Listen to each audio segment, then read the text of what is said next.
చూస్తున్నాం మహారాష్ట్రలోని Maoist zonal committee సభ్యురాలు తారక్క లొంగిపోయారు. గడ్చిరోలిలోని మహారాష్ట్ర సీఎం దేవేంద్ర ఫడ్నవీస్ ఎదుట లొంగిపోయారు. మల్లోజుల తారక్క ఆమెపై 4 రాష్ట్రాల్లో 170కి పైగా కేసులున్నాయి. తారక్క మావోయిస్ట్ అగ్రనేత కిషన్జీ సమీప బంధువని పోలీసులు తెలిపారు.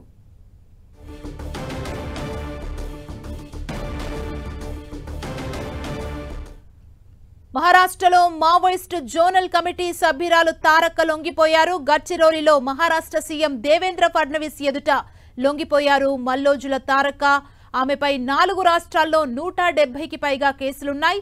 తారక్క మావోయిస్ట్ అగ్రనేత కిషన్జీ సమీప బంధువని పోలీసులు తెలిపారు. ఇదే అంశానికి సంబంధించి మరింత సమాచారం మా ప్రతినిధి సైదులు అందిస్తారు. సైదులు, మావోయిస్టు అగ్రనేత మల్లోజుల కోటేశ్వరరావు సోదరుని భార్య అయినటువంటి మల్లోజుల వేణుగోపాలరావు భార్య సీతక్క అంటే మావోయిస్టు అగ్రనేతగా కొనసాగుతున్న జోనల్ కమిటీగా ఉన్నటువంటి ఆమె ఈ రోజు మహారాష్ట్ర సీఎం దేవేంద్ర ఫడ్నవీస్ ఎదుట లొంగిపోయారు. తారక్క దాదాపుగా 1982 నుంచి కూడా పూర్తి స్థాయిగా మావోయిస్టు పార్టీలో చాలా కీలకమైనటువంటి స్థానాల్లో కూడా ఆమె పనిచేసింది. ప్రస్తుతం మావోయిస్టు అంటే Maharashtra special zonal committee member గా కొనసాగుతుంది. దాదాపుగా 4 రాష్ట్రాలు అటు తెలంగాణ, ఛత్తీస్గఢ్, ఒరిస్సా, మహారాష్ట్రతో పాటు ఆంధ్ర ప్రాంతాలకు సంబంధించినటువంటి ఈ 4-5 రాష్ట్రాల్లో పూర్తిగా 170కి పైగా ఆమె పైన కేసులు నమోదయ్యాయి. చాలా కీలకంగా వ్యవహరించి అంటే మల్లోజుల కిషన్ రావు సోదరుడి భార్య ఏమే వేణుగోపాల్ కూడా ఆయన ఇప్పటికు మావోయిస్టు కేంద్ర కమిటీ సభ్యుడిగా మల్లోజుల వేణుగోపాల్ కొనసాగుతున్నారు.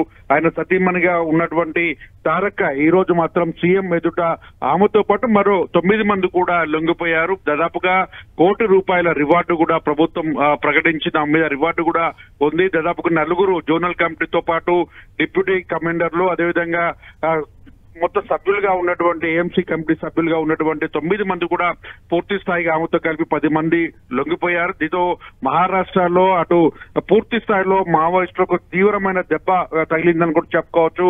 ఒకవైపు మావోయిస్టులపై జరుగుతున్నటువంటి కాల్పులు కావచ్చు, కూంబింగ్ ప్రక్రియ వేగవంతం కొనసాగుతున్న సమయంలో మల్లోజుల వేణుగోపాల్ భార్య అంటే చాలా కీలకమైనటువంటి స్పెషల్ జోనల్ కమిటీ ఉన్నటువంటి సైదులో సడన్ గా మావోయిస్ట్ తారక్క లొంగిపోవడం, తనతో పాటు మరికొంతమంది కూడా లొంగిపోవడం, ఇమీడియట్ డెసిషన్ కి రీజన్ ఏంటి? అసలు ఏం జరుగుతుంది?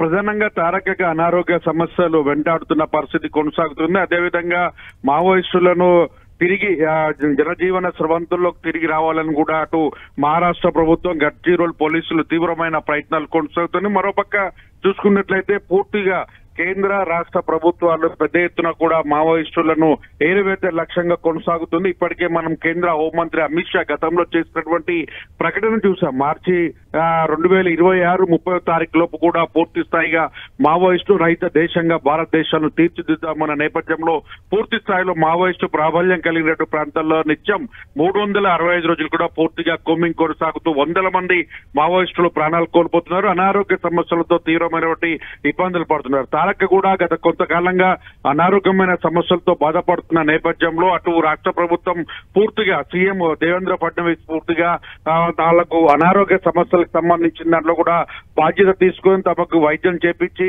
అటు ప్రభుత్వం నుంచి రావాల్సినటువంటి సహకారం ఏదైతే ఉందో అవన్నీ కూడా అందిస్తాం, జనజీవన స్రవంతిలో కలిసి రావాలని కోరడంతో దానికి మొత్తంగా ఆరోగ్యం సహకరించకపోవడంతో కూడా తారక్క ఈ నిర్ణయం తీసుకున్నట్లుగా మావోయిస్టు పార్టీకి సంబంధించినటువంటి వర్గాలు చెప్తున్నాయి. కానీ ఇప్పటి వరకు మావోయిస్ట్ పార్టీకి సంబంధించిన కేంద్ర కమిటీ ఎటువంటి ప్రకటన కూడా విడుదల చేయలేదు. తన ప్రెస్ నోట్ కూడా విడుదల చేయని నేపథ్యంలో పూర్తిగా మొత్తంగా తారక్క పరిస్థితి ఏంటి దానిపైన కూడా మావోయిస్ట్ పార్టీకి సంబంధించినటువంటి ప్రకటన కూడా చేసే అవకాశం ఉంది, కారణాలు కూడా చెప్పే అవకాశం ఉన్న పరిస్థితి. కానీ తారక్క మాత్రం తన అనారోగ్య పరిస్థితుల వల్లనే తను లొంగిపోతున్నట్లు కూడా చెప్తున్న పరిస్థితి అయితే ఉంది.